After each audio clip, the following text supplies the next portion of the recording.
સોના ચાંદીની કિંમતોમાં ઉતાર ચઢાવ. કોમેક્સ ઉપર સોનું $3350 પાસે, ચાંદીમાં $38 પાસે નોંધાયો કારોબાર.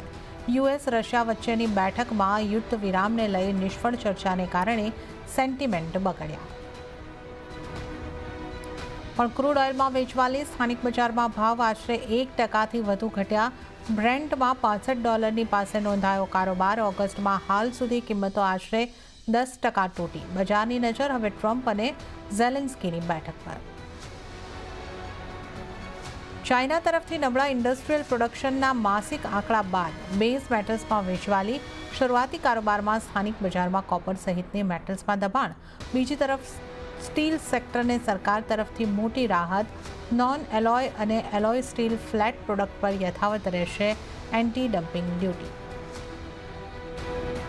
અને પામ ઓઇલ પર ફોકસ. મલેશિયા પામ ઓઇલના ભાવમાં ઉછાળો. મલેશિયાએ સપ્ટેમ્બર માટે ક્રૂડ પામ ઓઇલના રેફરન્સ પ્રાઇસમાં કર્યો વધારો. નિકાસ ડ્યુટી વધારીને 10% કરી. નબળા રિંગીટ અને મજબૂત એક્સપોર્ટ ડિમાન્ડને કારણે કિંમતોને મળી રહ્યો છે સપોર્ટ.